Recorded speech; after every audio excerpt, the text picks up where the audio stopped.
Okay, Bean tried to concentrate, but all of Carlo's bike seat problems could have been solved by a little treasure hunting. Emma leaned over her table. I didn't find any treasure. I found a little motorcycle I lost when I was 5, though. Kids, said Miss Aruba Tate, I don't know why I'm hearing whispers. Everyone looked down at their papers and tried to think about math. Bean frowned at her paper. Carlo's bicycle seat, dog. Okay, 3 plus 3 plus 3 plus. Then Eric lost it. I found a gold, he yelled. Golden treasure! That was when Miss Aruba Tate decided to make her classroom a treasure-free zone. Oh, God. Now their teacher's getting mad. So the second graders had to wait until lunch to talk about treasure. They gathered under the climbing structure. Marga Lee had held out 3 quarters, a nickel and 4 pennies. They were right where I thought they'd be, between the curb and the sidewalk. Money always falls out of my dad's pocket when he gets out of the car. Ivy and Bean looked at each other. Why hadn't they thought of digging between the sidewalk and the curb? Vanessa had found a plate with a beautiful picture on it. It was going to be worth a lot once she glued it back together. It's old. My mom says it's an antique. Ivy and Bean looked at each other. Why hadn't they found an antique?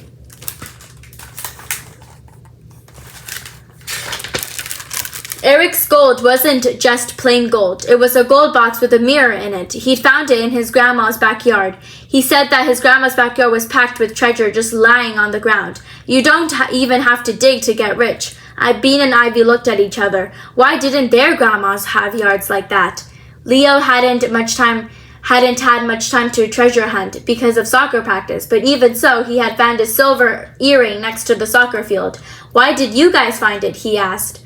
What did you guys find? He asked, turning to Ivy and Bean. Nothing, said Bean. Yet, said Ivy. It was embarrassing to admit it. It was even more embarrassing when Leo said, You'll probably find something soon. He was being nice. That meant he felt sorry for them. They had to find some treasure ASAP.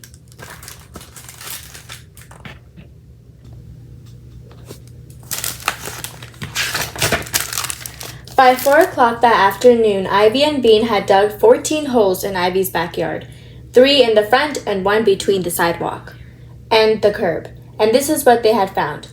Half a red plastic comb. They were discouraged. They were so discouraged, they stopped digging and sat on the curb. We need a metal detector, said Bean gloomily. Ivy nodded. It's not fair. If we find treasure, we will have $1,162 to buy a metal detector.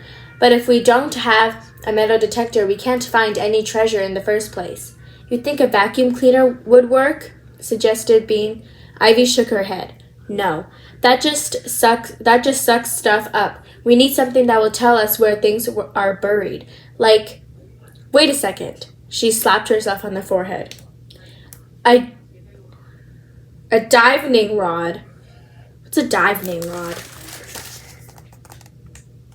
I have no idea what that is. A what? Said Bean. A diving rod. It's a magic stick that helps you find things, Ivy said excitedly. You hold it in front of you and walk around, and it boings up and down when it finds things. Important things like water and gold, not dumb things like homes. This sounded a little too good to be true. Where do you buy one? Bean asked. You can't buy one. They're special sticks shaped like a Y. You're supposed to find them in the forest by the light of the moon. Bean made a face. Is your mom going to let you go out of the forest by the light of the moon? Probably not, Ivy admitted. Then let's go look in Monkey Park Forest by the light of the sun. Maybe it won't be perfect, but we don't have time for perfect. That's what it looks like. Shaped like a Y. The Monkey Park Forest wasn't exactly a real forest. It was more like a bunch of trees planted around like a youth center. But it looked a little like a forest, and besides, it was fun walking among the trees finding sticks. It was way more fun than not finding treasure. They found a lot of I-shaped sticks. Bean found a C-shaped stick, C for Chloe.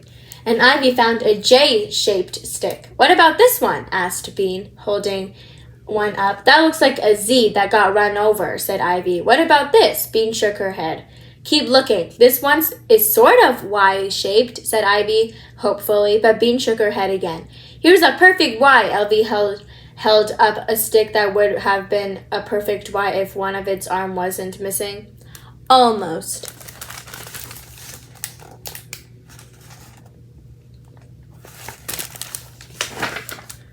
Look, said Bean. Let's make it perfect. Make it a perfect Y with another stick and some duct tape. Ivy looked at her almost Y.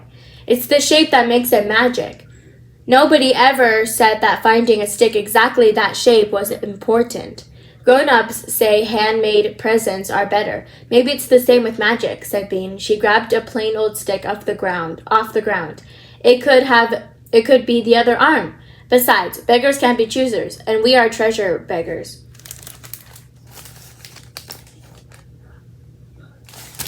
I don't know if this will work.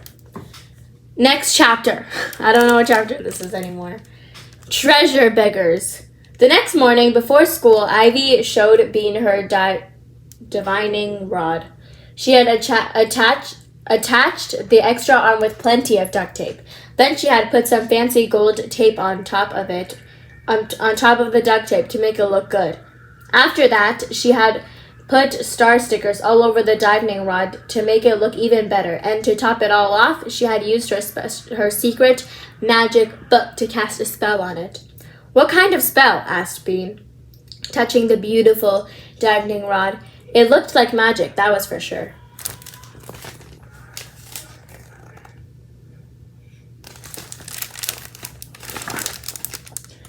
A spell to find a lost horse. It was the closest I could get. A horse isn't treasure, said Bean. If you're someone who needs a horse, it is, said Ivy. Let's say your car is broken and you have to take your grandma to the hospital. A horse would be the best treasure ever. Okay, but I don't need to take my grandma to the hospital, said Bean. I want gold or jewels or a hoard like everyone else.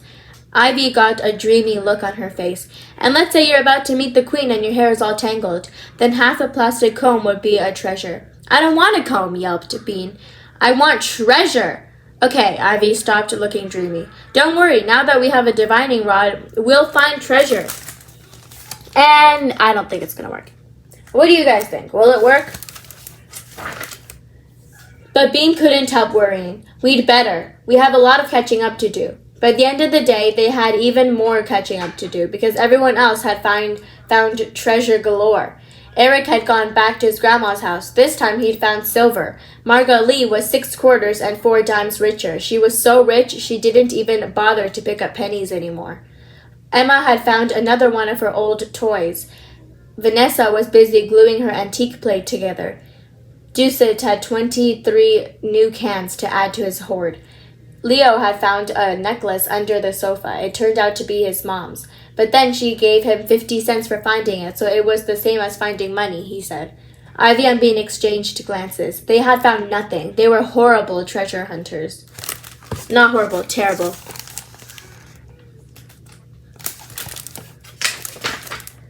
Worst of all, the other kids decided to have a treasure show at lunch the next day. Everyone was going to bring what they had found and put it on a table, just like Herman. Leo turned to Bean. Did you find anything yesterday? He asked nicely. No, Bean said. She was grumpy. She hated being bad at things. But you'd better leave a big space on that table for us because today we're breaking out our secret weapon. It's not a weapon, said Ivy. It's a divining rod. Don't tell him, said Bean. He'll want it. I don't want it, whatever it is, said Leo, less nicely. I'm finding lots of things all by myself. You think you're finding lots of treasure, said Bean. She was getting grumpier by the minute. Compared to what we'll have by tomorrow, your treasure is going to look like a pile of dust. And she's getting a little angry. Bean, said Ivy, it probably won't look like a pile of dust. Your treasure doesn't even look like a pile of dust, said Leo. It looks like 0. You'll see, Bean snapped. We won't even be able to carry it all. We'll have to get a donkey to carry it for us.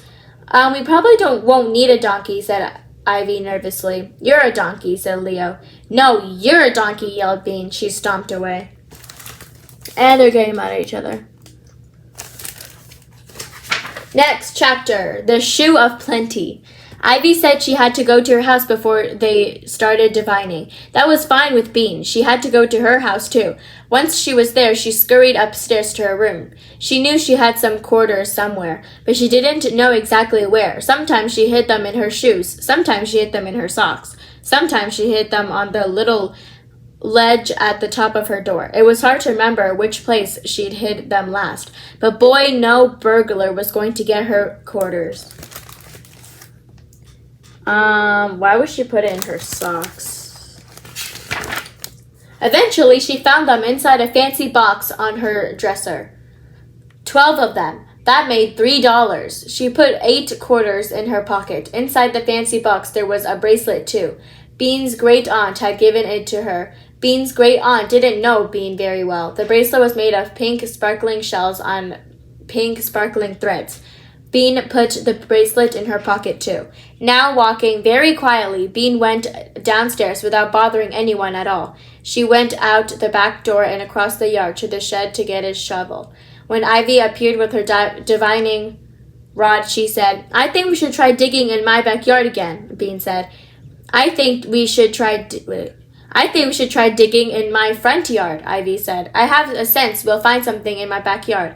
Bean frowned. I have a sense we'll find something in my front yard. They decided to take turns. So Bean cheated. She got her stuff that she already has and dug it in her backyard, making it seem like they found treasure.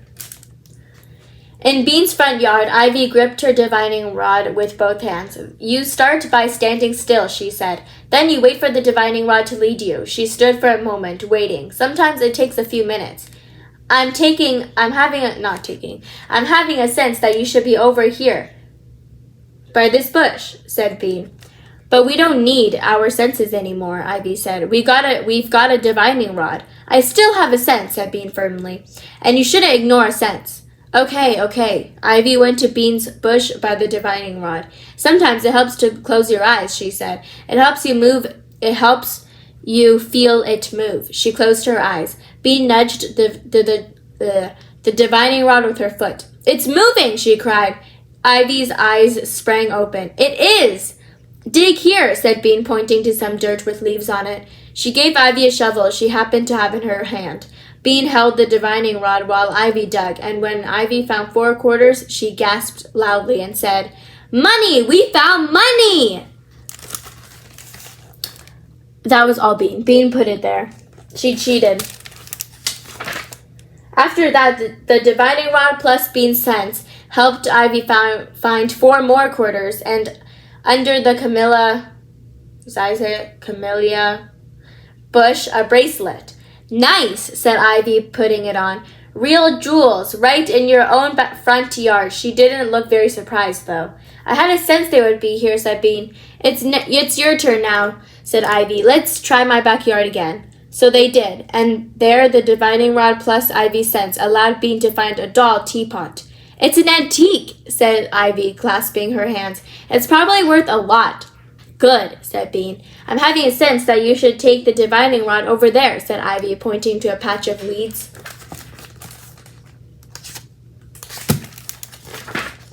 So Bean stood in the weed patch with the divining rod until she felt it wiggle, which happened right after she had closed her eyes. Sure enough, she only had to dig for a moment before she found a big plastic shoe filled with chocolate chips.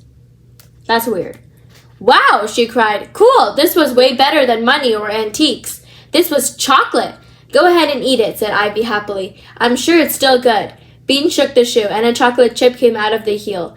It was still good. Yum, she said. This was our best treasure. She shook out another chip. Have one. Thanks, said Ivy. They sat down side by side in the weeds, eating chocolate chips. That was in the mud. In the dirt. Ew. It looks so weird.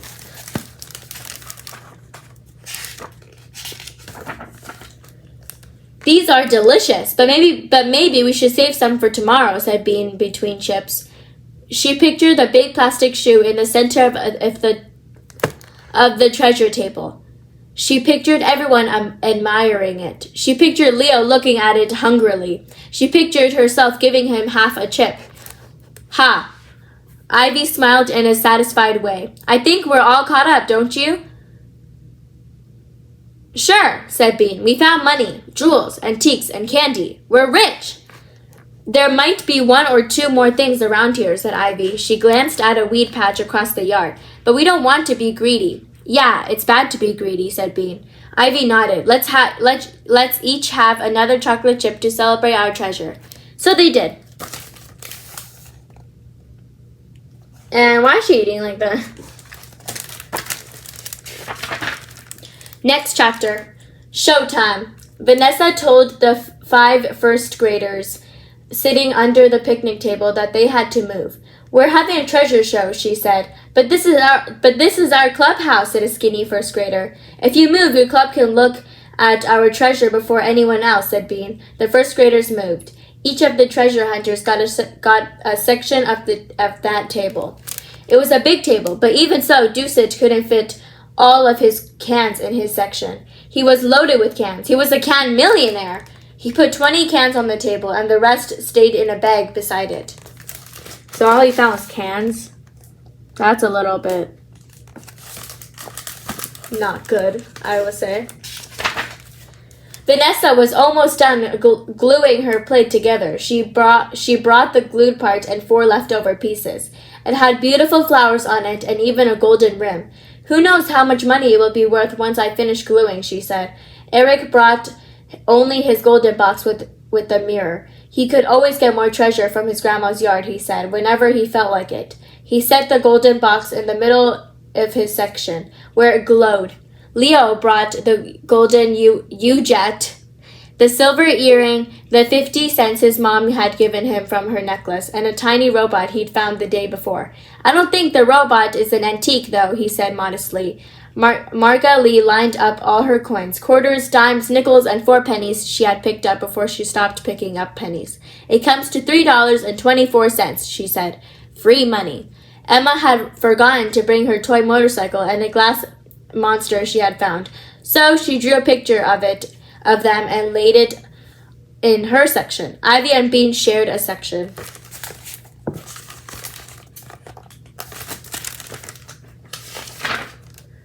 Carefully, Ivy lined up her 8 quarters in the back. Directly below, she spread out the sparkling shell bracelet. Bean plopped down the antique doll teapot, and then at the front of the table, she placed the shoe full of chocolate chips. Can I have one? Asked Emma. Not until the show's over, said Bean. Since Ivy was a good speller, she had written the sign. It said, Treasure Show. And Bean had drawn flowers around the words. It was very pretty. They taped it to the table. Then each of the treasure hunters stood behind their section and waited. Here's the treasure show thing that Ivy and Bean worked on. Poster, I guess. The first graders zoomed over. They looked at the treasure. How much does the robot cost? Asked the skinny first grader. It's treasure, said Leo. It's not for sale. The first grader turned to Bean and Ivy's section. Can I have a chocolate chip? Sorry, said Bean. It's treasure. Food isn't treasure, he said, walking away. Rose, the yard duty, came over. Just make sure you pick up all this junk at the end of the day, kids, okay? It's treasure, not junk, said Doucet. He pointed to his cans. These are worth big bucks. Treasure show? Someone hooted. You call that treasure? It was Roddy, the 5th grader, and his soccer friends. That stuff you find in the garbage can. Bean was getting tired of hearing this kind of thing. What do you know about treasure? She snapped. Nothing. I do, said a voice. I'm a treasure expert.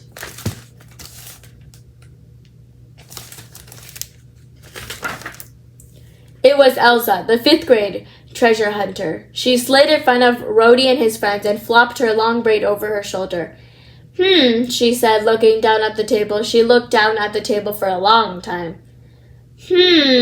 Well, said Vanessa. She pointed to her plate. It's an antique. Elsa made a little sniffy sound. It's broken. Nobody wants broken stuff. And that, she pointed at Eric's golden box, is only plastic. Plastic isn't worth anything. If it's not worth money, it's not treasure. Cans are worth money, said Doucet. Money's worth money, said Margot Lee. Elsa made a face. Cans aren't treasure. A quarter you find on the ground isn't treasure. Treasure is something people want. Treasure has to be something good, something special. She picked up Emma's drawing, looked at it, and put it down. What's that supposed to be? Nothing, said Emma. She folded her picture in half. Bean noticed Leo sliding his U-jet into his pocket. Margot Lee put her hands on top of her coins. Elsa's being a little bit bossy.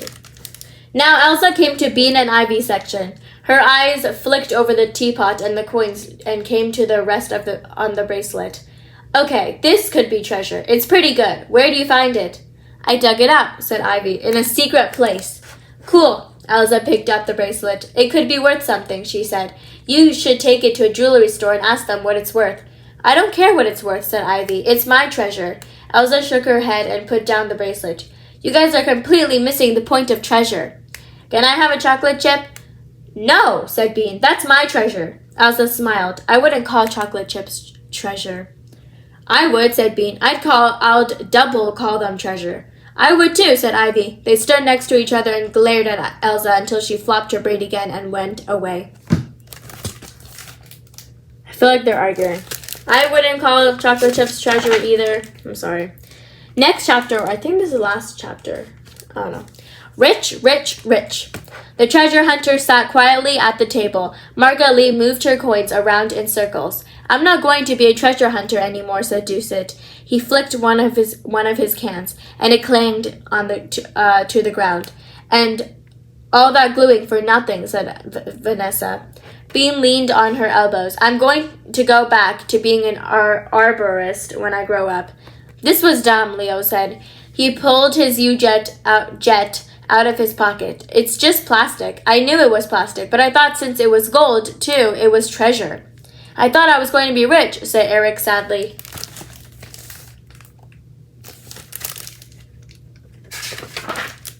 Me too, said Emma. Me three, said Vanessa. Ivy's the only one who might be rich, since she's the only one who found real treasure. Ivy picked up the sparkling shell bracelet and looked at it for a moment. Eric, she said suddenly, I'd much rather have a golden box than this bracelet. Do you want to trade? For sure, said Eric. He handed her the golden box. Ivy passed him the bracelet. Then she opened the box and peered into the tiny mirror.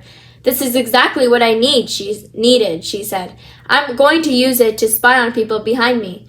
Bean watched as Ivy set the box carefully in the center of their section. Right, she thought. It's treasure if it's what you want. Bean scooped up 4 quarters and turned to Leo. Will you sell me that robot for $1? Leo sold it for $1 and 3 chocolate chips. Now they're trading. Trading goods for goods. I'll give you this $1 for your cans, Doucet, he said, munching chocolate. Get out of here, said Doucet. These cans are worth $3 at least. I've got $3, said Marguerite. But I want your shoe, Bean. With the chocolate chips in it, said Bean. No way, you can have the shoe empty for $3. Rip off, Eric yelped. Hey, Marguerite, let's go in together. So 1 bracelet and $3 for the shoe and the chocolate chips. Only half the chocolate chips, whispered Ivy. Half the chocolate chips, yelled Bean. No, yelled Eric. All. I don't know what's happening.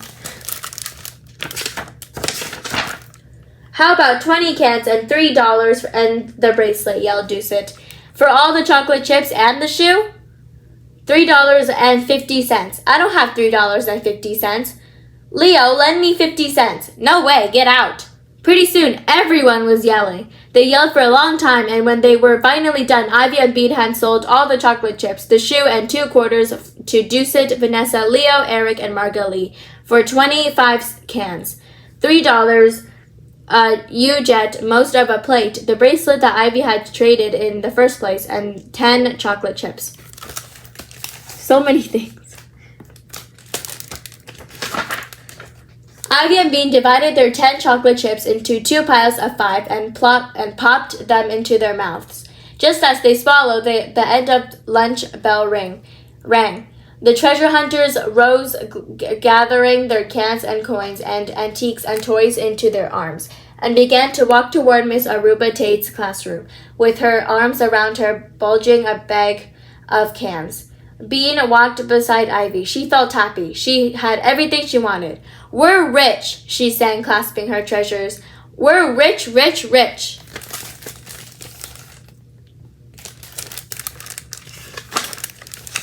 The end.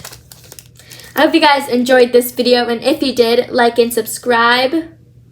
Why did I do this? And I'll see you guys in my next video. Bye!